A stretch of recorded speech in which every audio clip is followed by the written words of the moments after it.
A lot of this isn't going to make sense to you, and I'm sorry about that. I'm just going to start at the beginning, with the house.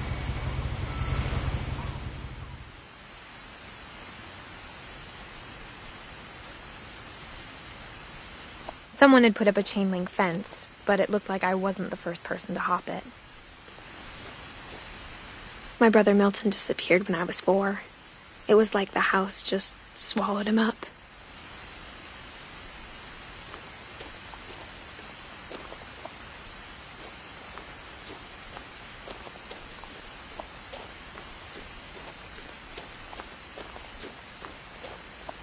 I lived here until I was 11, but I wasn't allowed inside half the rooms.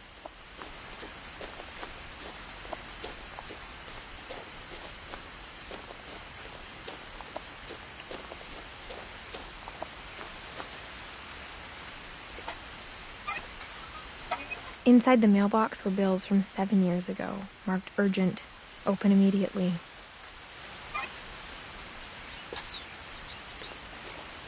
I hadn't been back since my brother Lewis's funeral.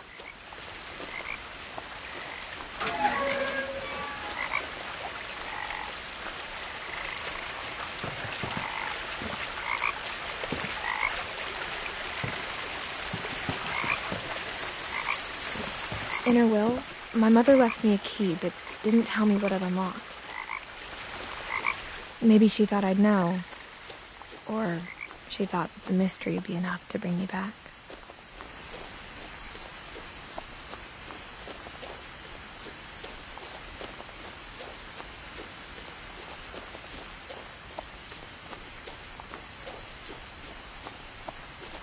No one had driven this way in a long time, but I saw a few hoof prints.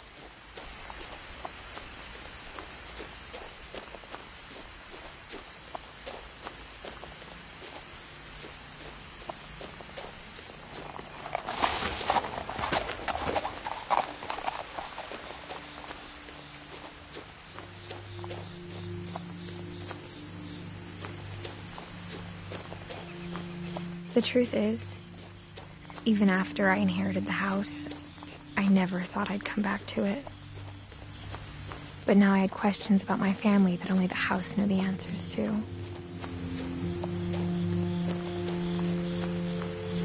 The house was exactly like I remembered it, the way I'd been dreaming about it.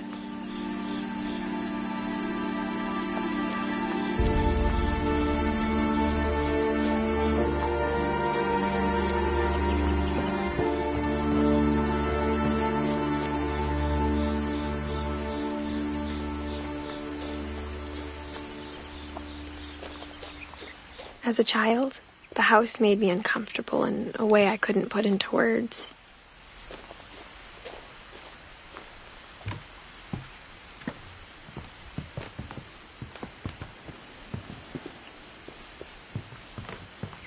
Now, as a 17-year-old, I knew exactly what those words were.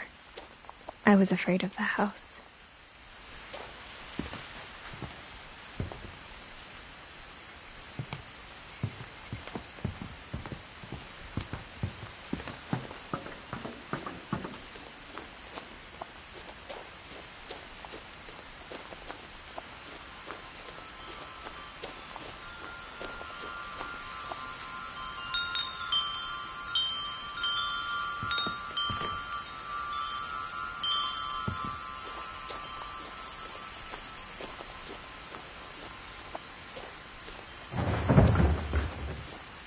I heard something moving around in the garage.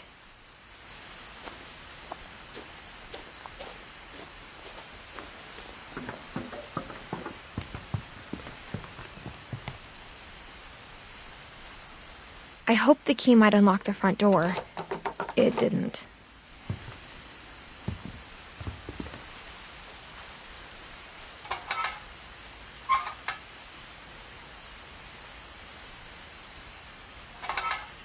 Looking in, I felt like the house itself had been waiting for me.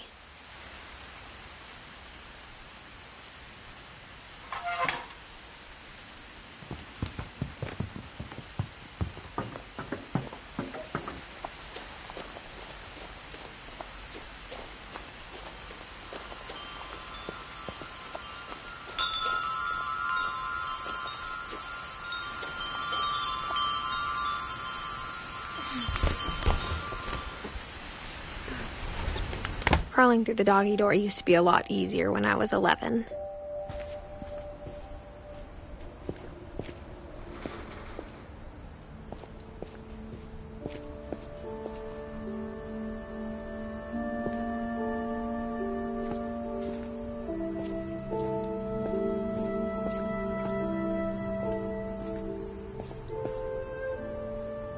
The power had been turned off the night we left. For the first time in years, I felt like I was home.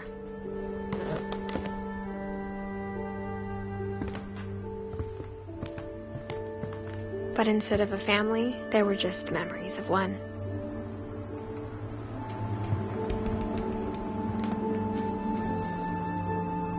Like how after Louis started working at the cannery, we all got sick of eating salmon, except our cat, Molly.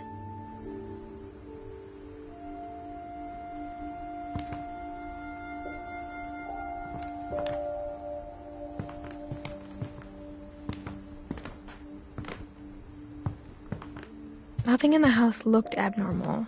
There was just too much of it, like a smile with too many teeth.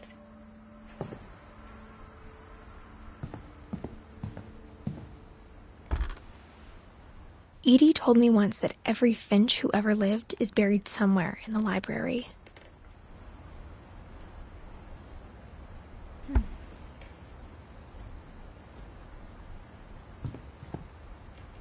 A lot of things got left behind in the whirlwind of that last night.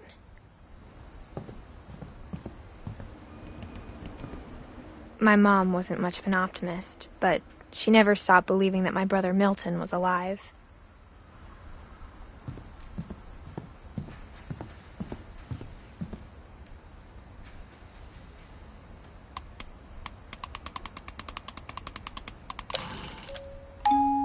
Great-Grandpa Sven built a music box for Barbara, along with the rest of the house.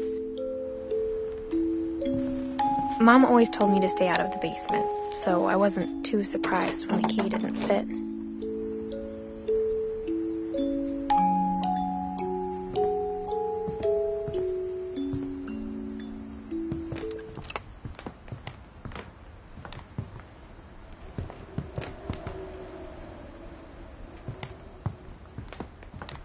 Even the fireplace had a story. Edie told me the bricks came from the original house, after it sank.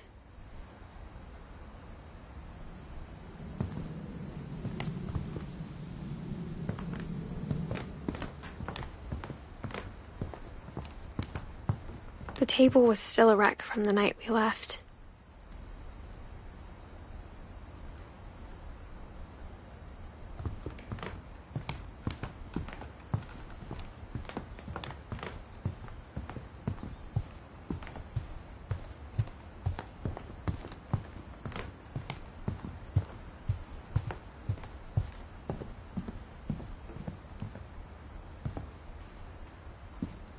After Milton disappeared, Mom sealed up all the bedrooms. Then Edie retaliated and drilled peepholes.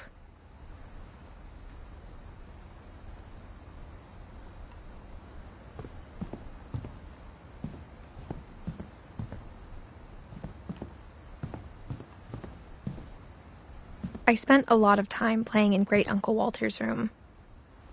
I think my mom sometimes regretted not sealing it up.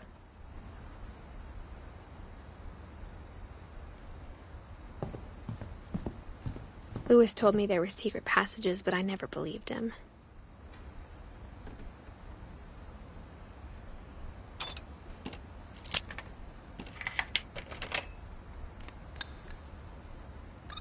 Turns out, my mom was really good at keeping secrets. Now it was time to find out what my mom had been afraid of.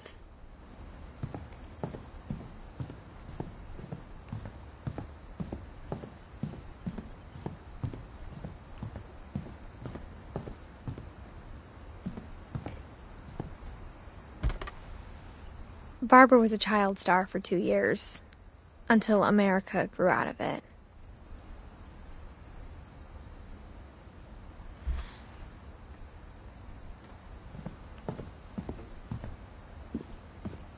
Mom must have locked the third-floor stairs on the night we left.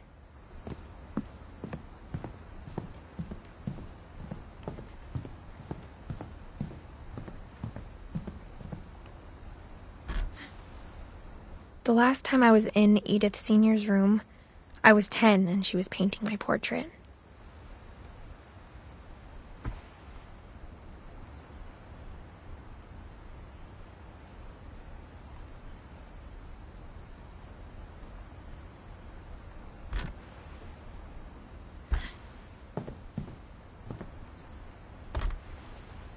As a kid, I just assumed every house had peepholes and sealed rooms you weren't allowed inside of.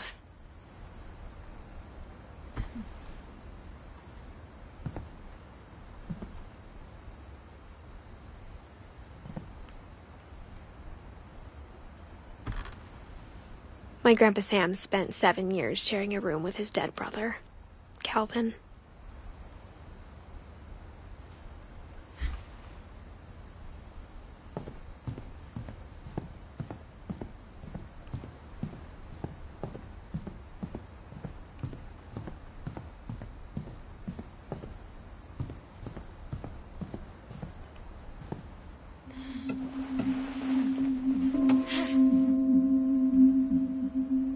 From the paintings on the wall, it was clear my brother Milton had been here before me.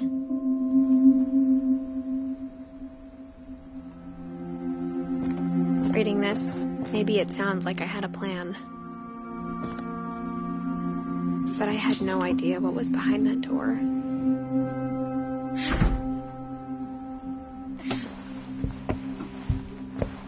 Just like I had no idea where all this was gonna lead. I got the sense Edie had spent a lot of time here, before my mom sealed the doors.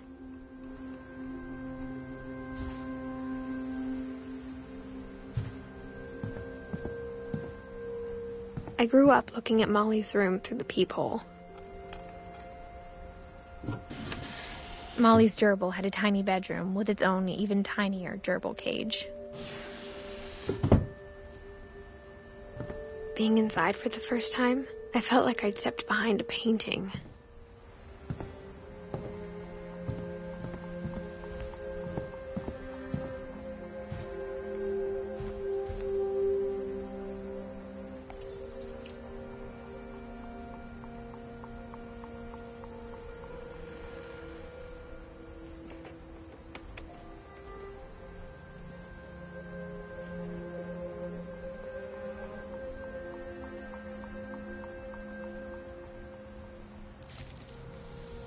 December 13th, 1947. Dear Diary, I'll be gone soon, but I wanted to tell somebody about what's gonna happen. It started when Mom sent me to bed without dinner. I woke up and I was starving, so I looked around for something to eat. The gerbil food was dry, but I didn't mind it.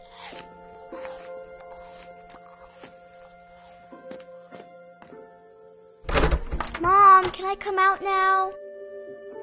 Sweetheart, it's late. Go to sleep.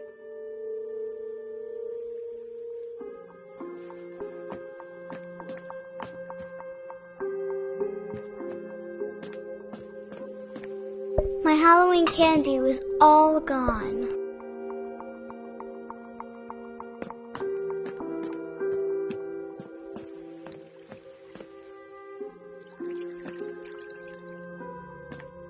I thought about eating Christopher, but I held back.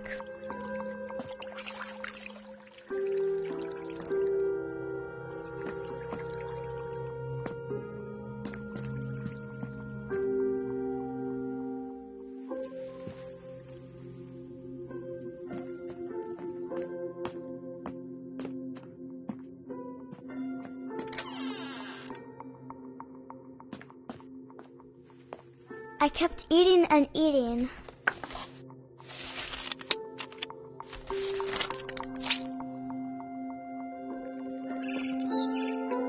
I ate a lot of things that night.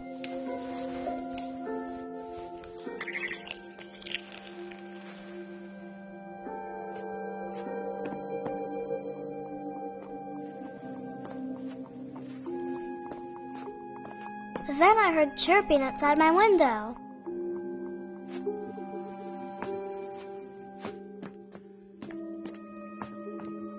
It was a barn swallow going back to her nest.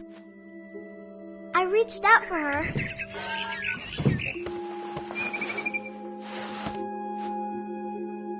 And suddenly, I was a cat.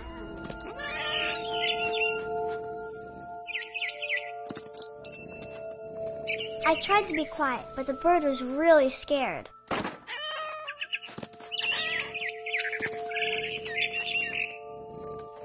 Mom and Dad didn't even look at me.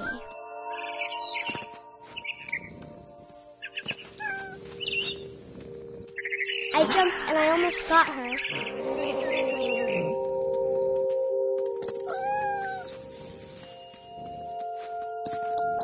I could tell she was getting really tired. Now I was up in the big tree. I promised Dad I wouldn't climb it anymore. All I cared about was eating that mama bird. I gobbled her up. And suddenly, I was an owl. First, all I heard was the wind. Then I heard little teeth nibbling in the grass.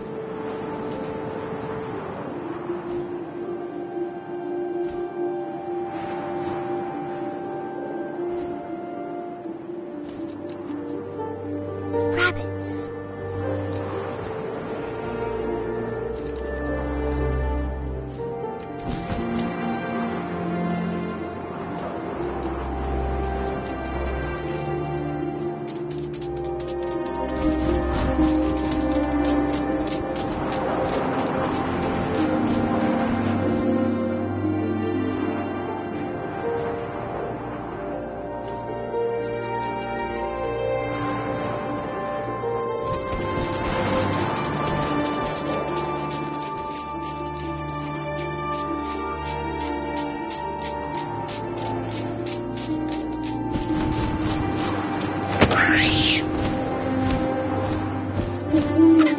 I imagined his face looking up and seeing mine through my talons.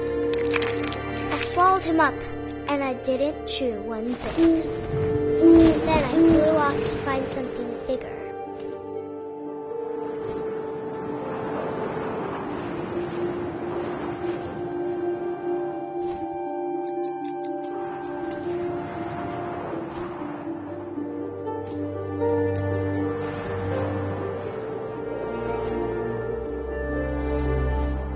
A mama rabbit.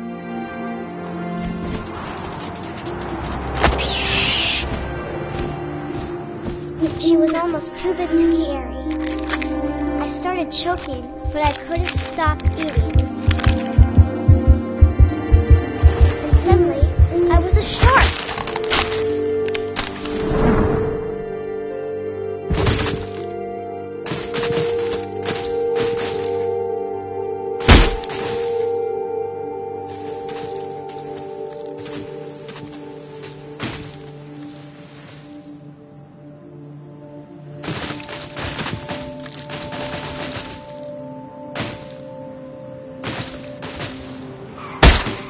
I rolled off the cliff and into the ocean.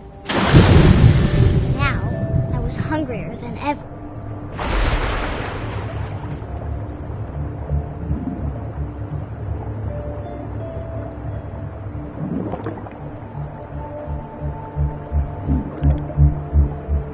I wanted fat, juicy seeds.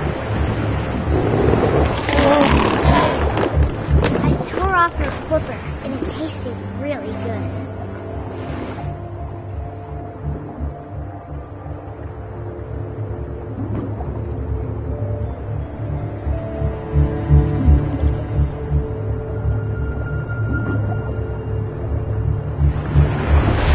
I grabbed on tight, but I was so hungry, I jumped out of the water. When I opened my eyes, everything had changed.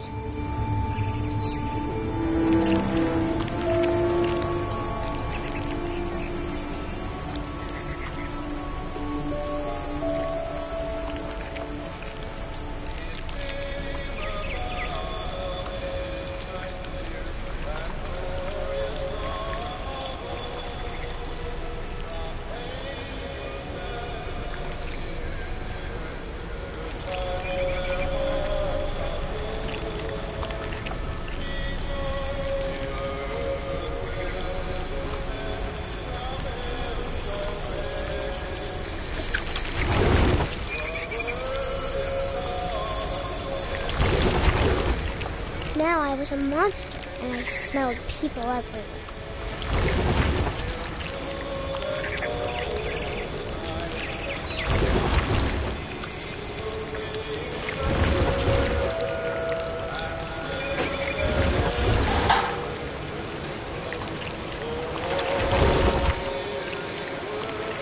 I was big, but I moved real quiet.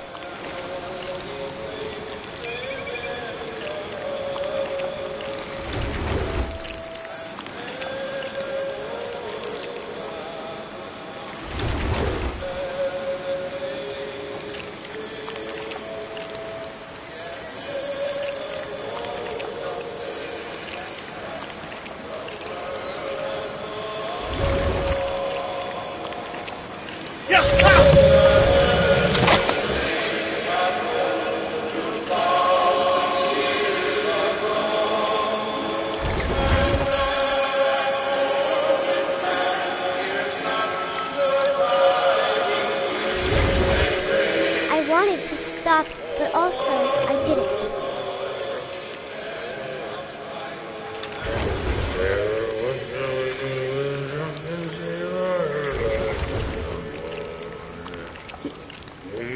Belly with a rusty razor, his belly with a rusty razor, his belly with a rusty razor. What shall we do? That glorious song of old, from pain to death is near, to touch their hearts of gold. Peace on the earth will to men from every ocean sea. The bird is After the last passenger, I was still hungry. And across the water, I smelled something new. Something I had to have, so I swam towards it.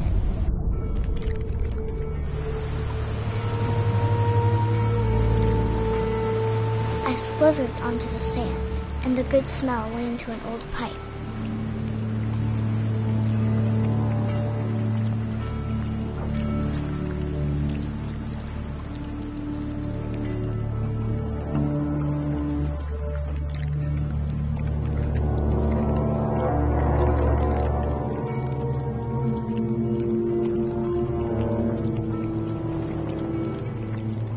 I got closer and closer.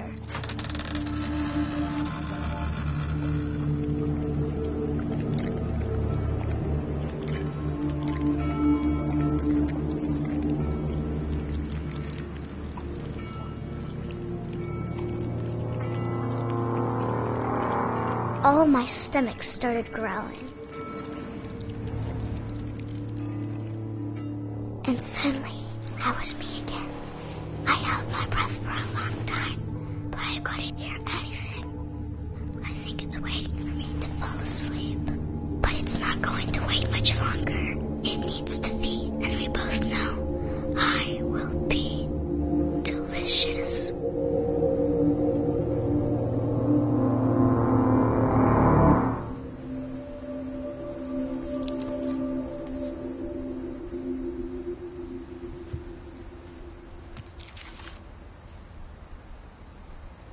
I'm not sure if I believed all of that, but I'm sure Edie would have.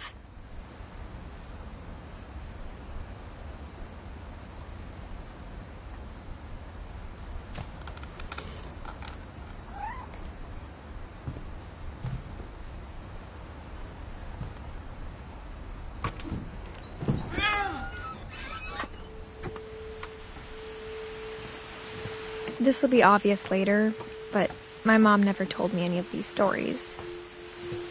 Edie would have, but Mom didn't like bringing up the past.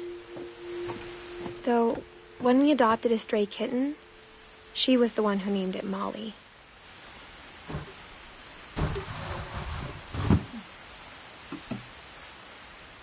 I spent a lot of time in Great-Grandma Edie's room.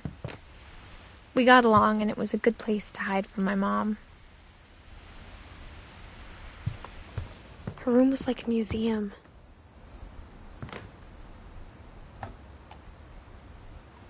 'Cause For 500 years, the Finches have been famous throughout Norway for their fortune and misfortune.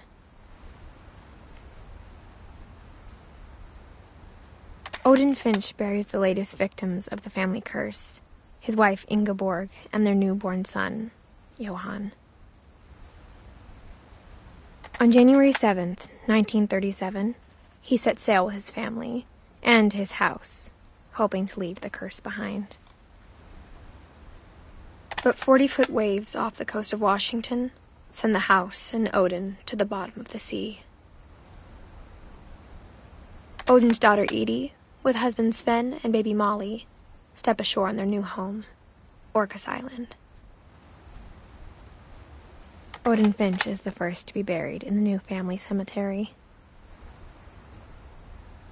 His daughter Edie is already dreaming of a new Finch house.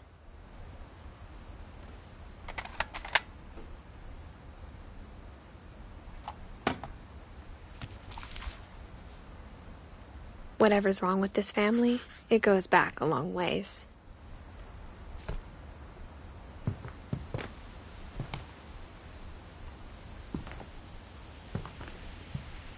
Louis died a week before we left, but Edie had already started to memorialize him. Edie knit me a new pair of gloves every year, just in time to replace the old ones.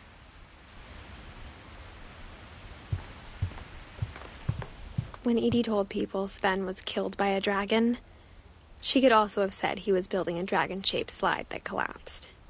She could have, but she didn't.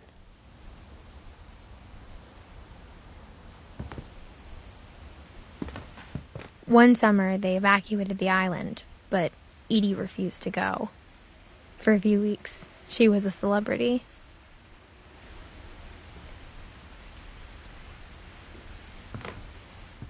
I hadn't thought of myself as Edith Jr. for a long, long time. Edie gave a big interview about a mole man living under the Finch house. My mom was furious.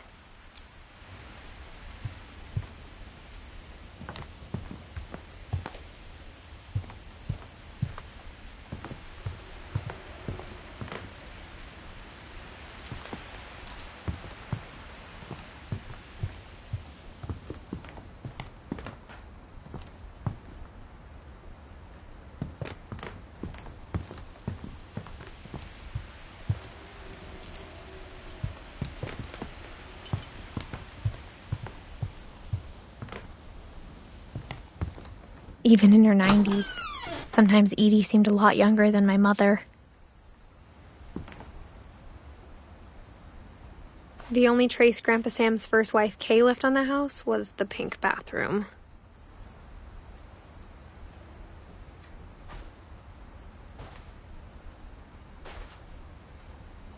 It was a pretty big trace.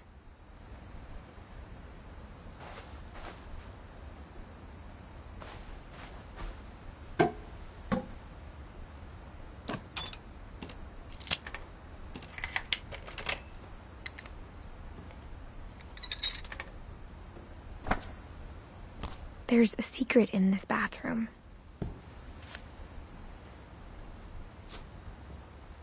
It's in the last place you would look. It isn't in the cupboard. It's hidden in this book.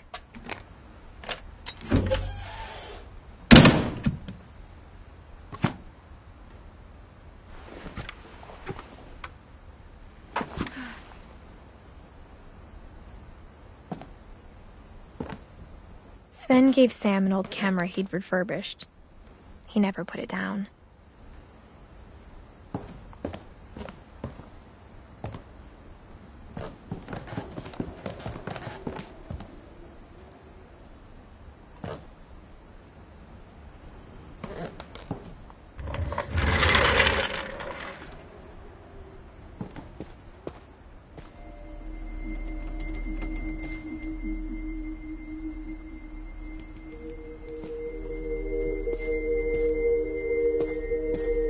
I knew Grandpa Sam had a twin, and that he never talked about him.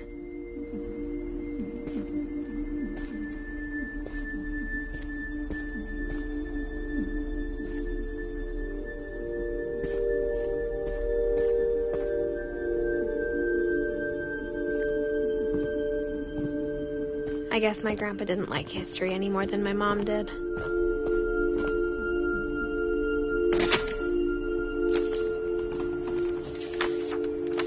How I Want to Remember My Brother by Sam Finch. The thing I remember is that when he made up his mind, that was it.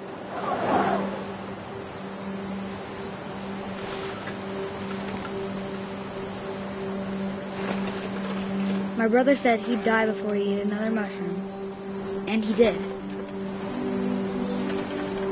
At Barbara's funeral, we swore we'd never be afraid again, and he wasn't. I think Calvin always wanted to fly. Sam, Calvin, dinner's ready. Coming. But that day, he finally made up his mind to do it. I told him going around was impossible. Maybe if I hadn't said that, Calvin, I'm not going to tell you again. maybe if the wind hadn't picked up, then maybe he'd still be here. But I doubt it. I think he'd already made up his mind. That's what I want to remember about my brother.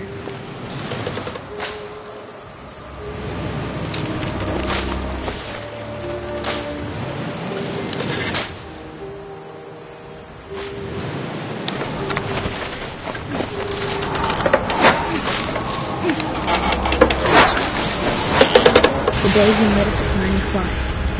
And he did.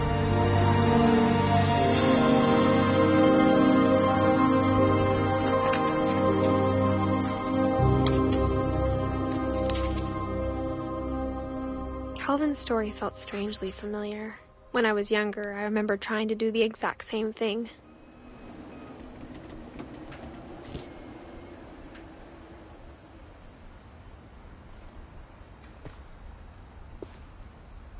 After the funeral, Edie roped off Calvin's half of the room. Mom said Grandpa Sam enlisted at 18 and never set foot in the room again.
The passages were a pretty tight fit.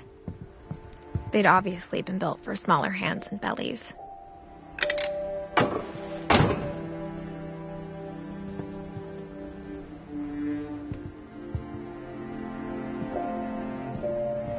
Whenever people ask me about my family, the first thing they always want to know about is Barbara.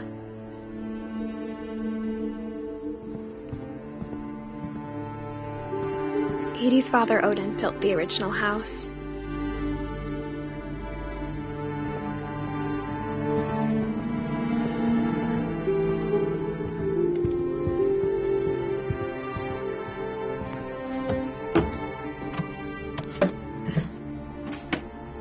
Growing up, I always thought of Barbara as a child star.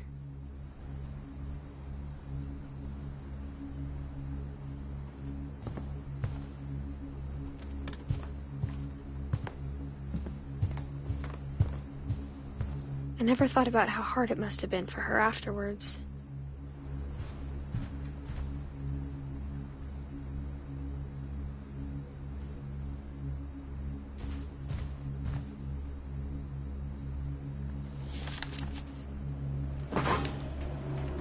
Of all the stories people wrote about Barbara's death, I'm surprised Edie saved this one.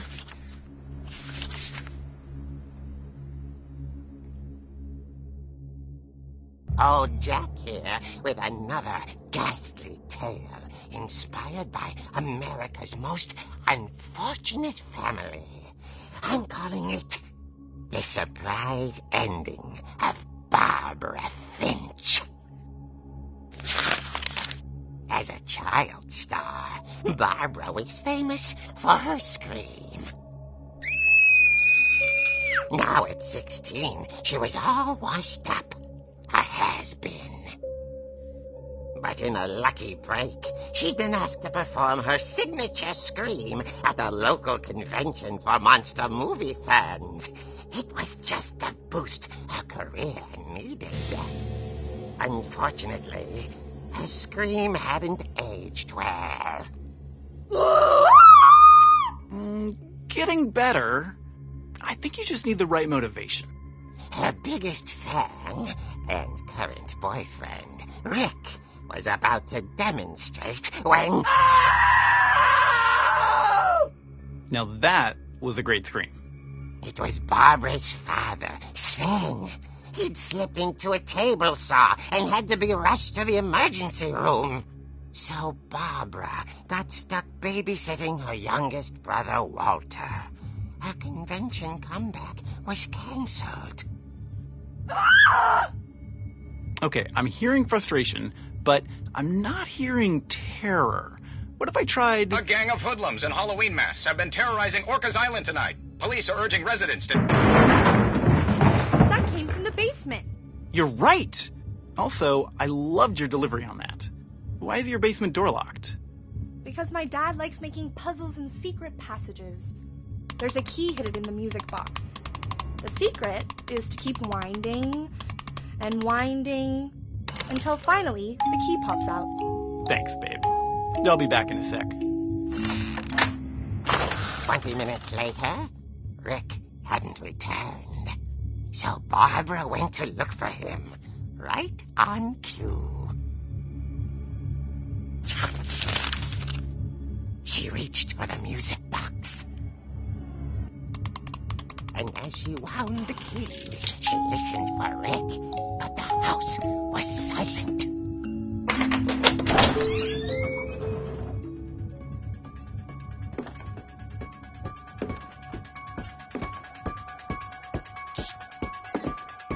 She found Rick's crutch and imagined the worst.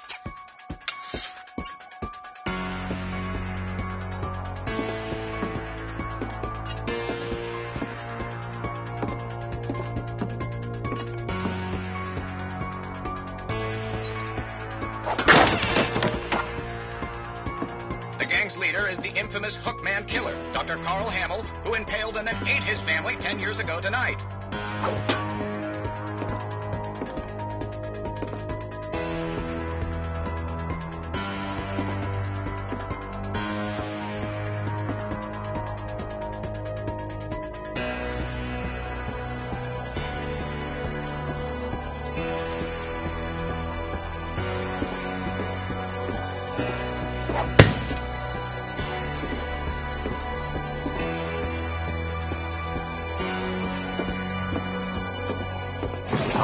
It rattled and grew still. Oh, dear!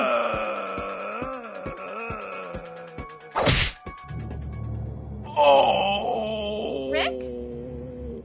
Barb, relax. I was just trying to scare you to help you find your scream. Well, I'm not scared, Rick. I'm furious. Then act furious. All I'm getting from you now is that you're hurt and confused and... She threw him out, but she kept a little something to remember him by. Barb, have you seen my other crutch? And she was still holding it when she fell asleep watching the late picture show. Hours later... Barbara! Walter, what's going on up there? Ah! Okay, I'm coming up, but if this is a trick, you're dead, Walter.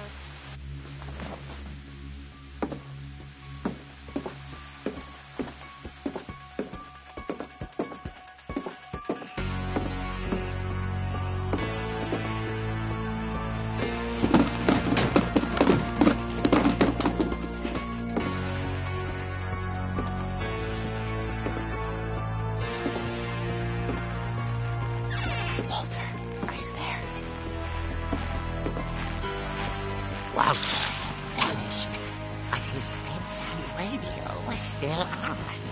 Orcas Island police describe the man as 6 feet tall, with a steel hook for a hand. Residents are urged to lock all doors and windows and notify the police of any suspicious activity. Barbara turned, saw the hook man, and was speechless. He was quite smashing.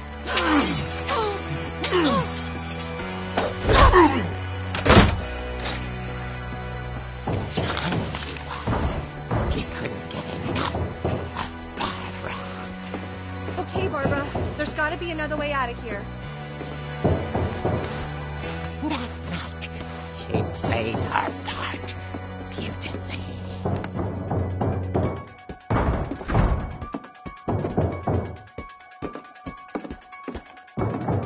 She thought about abandoning Walter, but just couldn't do it. Molly's door hadn't been opened in years. The hinges grow.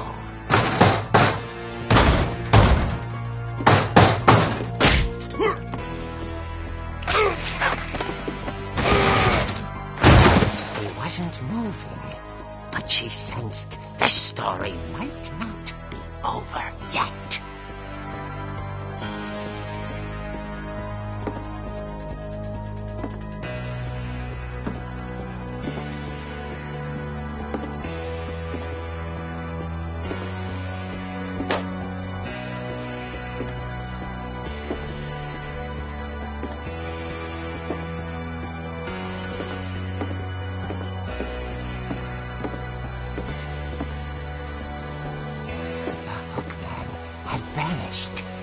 She listened for his breathing, but all she heard was...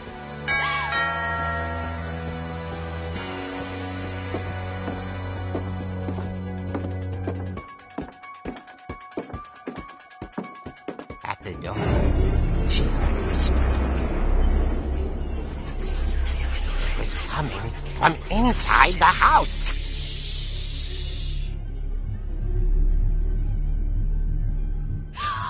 Oh, dear. Surprise! Bravo, Barbara! You were wonderful. The monsters had come to surprise her. For Barbara, it was a dream come true. Then she saw what kind of monsters they were, and she realized what was about to happen. She was going to be famous. And with her final breath, Barbara Finch gave the performance of her life.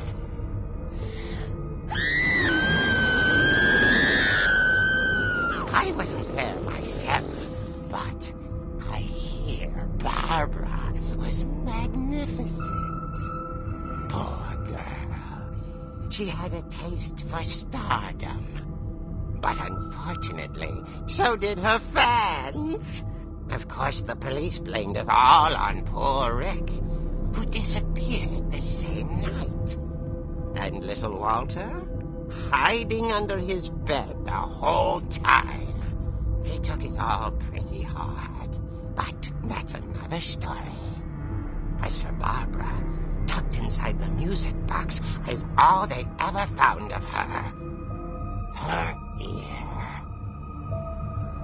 Now that's what I call a real eerie tale.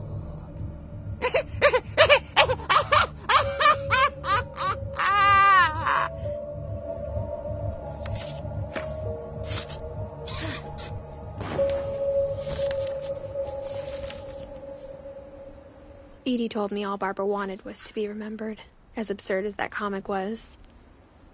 Maybe what Edie saw was a happy ending.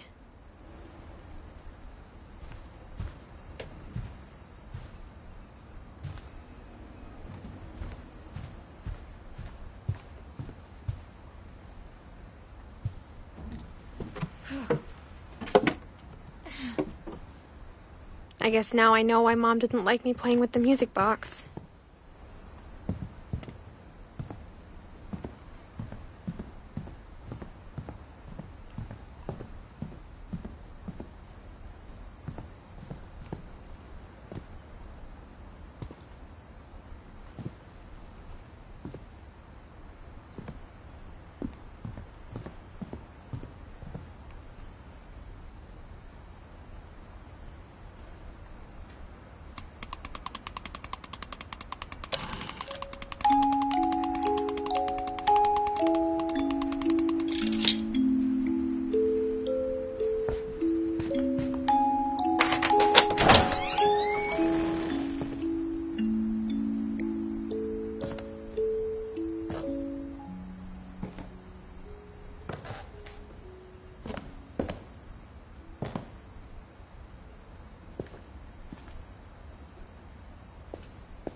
Mom said the basement was off limits, unless I wanted another tetanus shot.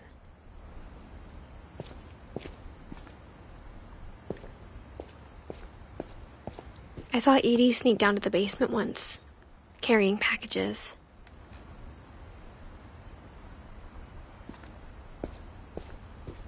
I thought maybe she was hiding presents.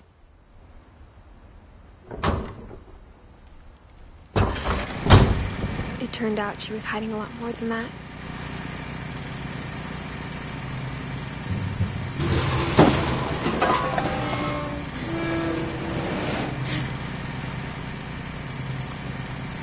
I remember asking Mom once about where Walter had gone.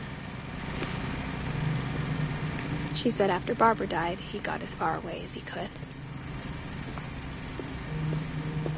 If there's a pattern in all these stories,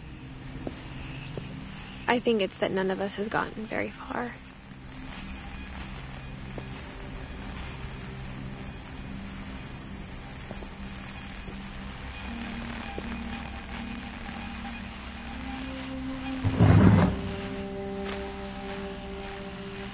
Goodbye, everyone. I can't believe I've been down here for 30 years. On that first day, after the shaking started, I didn't think I'd survive a week.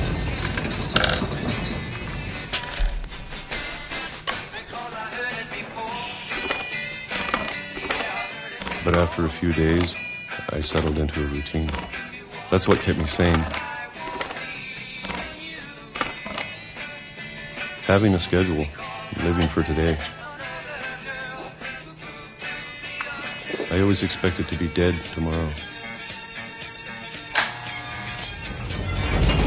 But if you wait long enough, you get used to anything.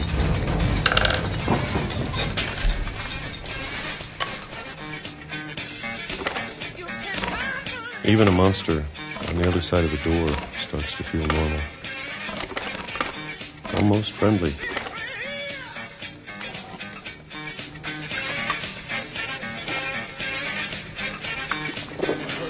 And then one day, everything just stopped. Whatever that thing was, it was gone. Maybe it got tired of waiting. Or maybe I just got tired of being afraid.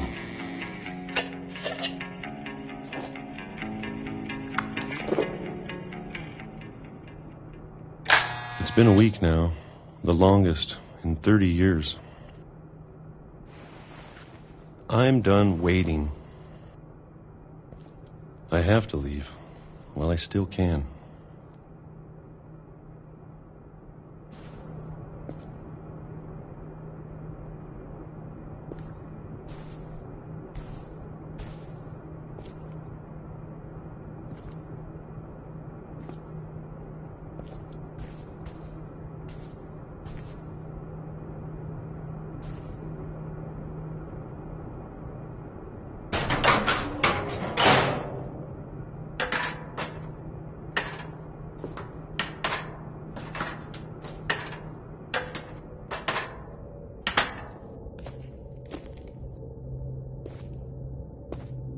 I know it's out there, somewhere.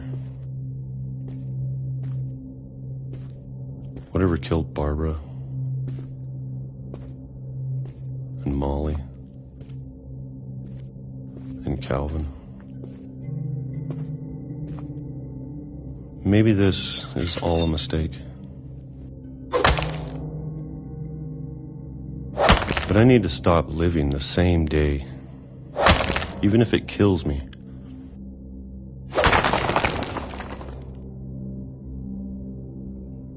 Whatever's out there, I want you to know I'm ready for it.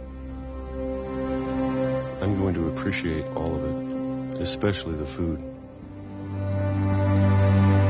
I don't mind if I only have a year left,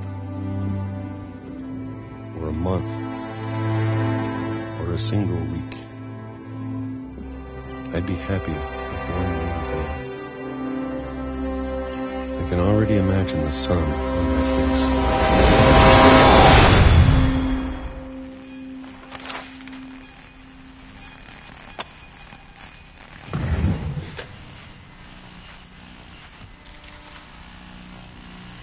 Walter died when I was 6. I can't believe my mom never told me he was down here.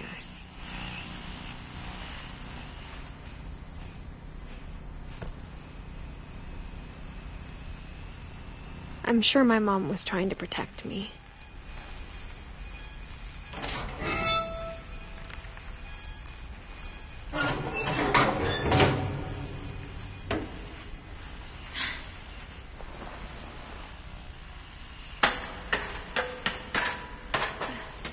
Maybe she was afraid I'd end up like Walter. But if she never told me about an uncle under the house, I can only imagine what else she was hiding. I don't want to make the same mistakes she made. Trying to bury something that's still alive. Now that there's only one of us left, or maybe 2, I thought it was time I heard the stories for myself and found out what happened to everyone else. But now I'm worried the stories themselves might be the problem.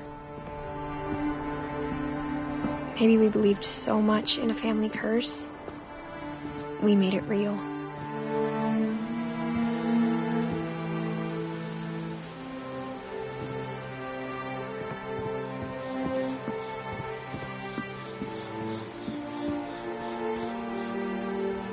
I don't know if I should even be writing this.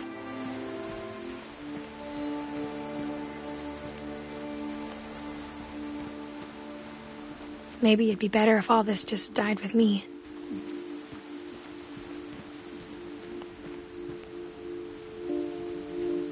But I thought you should know about your family.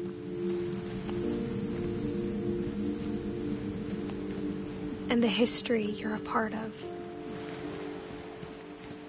Though, to be honest, I feel as lost as you probably do right now.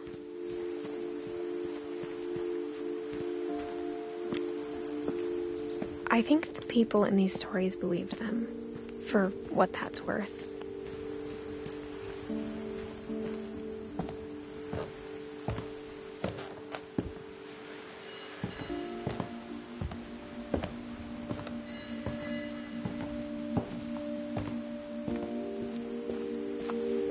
Look at the house, at that history of imagination and stubbornness and madness. Any of it seems possible.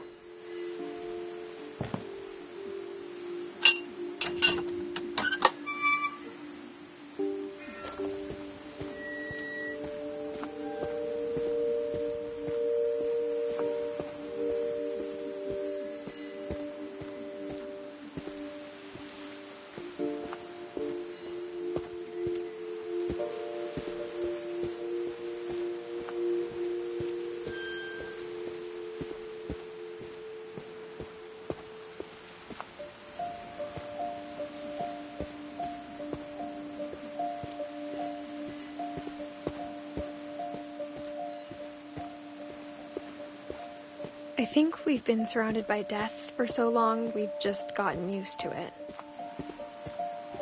What kind of family finishes building a cemetery before starting the house?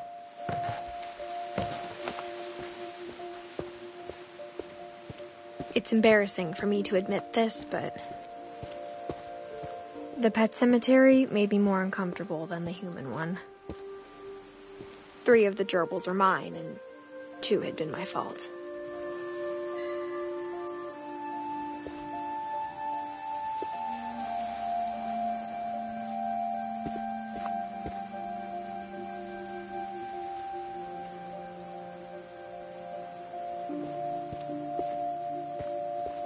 Sven built the house, but it was Edie who designed the cemetery.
I'm sure Odin's monument had been Edie's idea.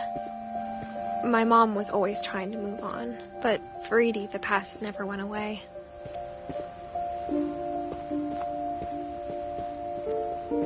She could see it poking out of the water at low tide.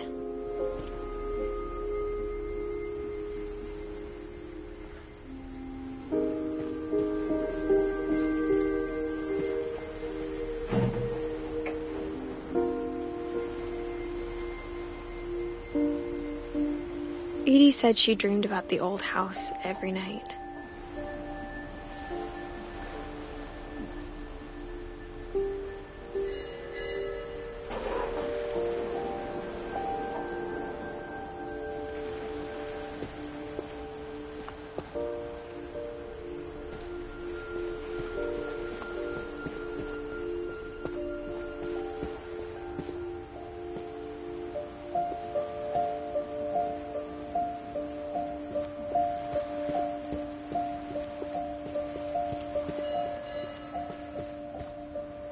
Edie's side was always easier for me to understand.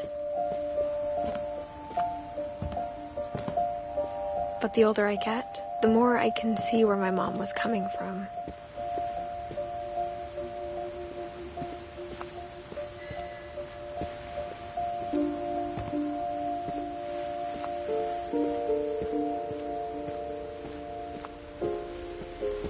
There's so many things I wish I could ask my mom now. Part of me thinks this is what she wanted all along. For me to come back someday and find everything out for myself.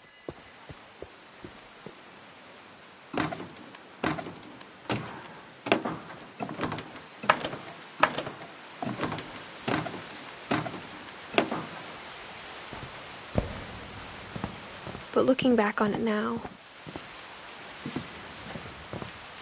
if she told me there was going to be so much climbing, I never would have come when I was 22 weeks pregnant.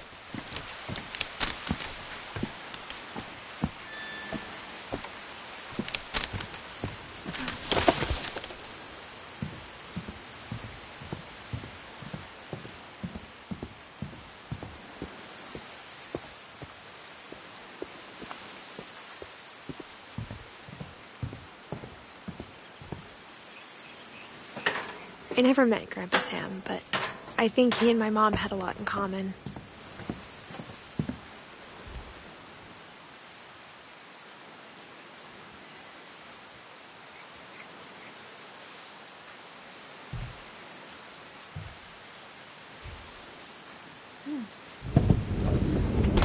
They were both pretty intense.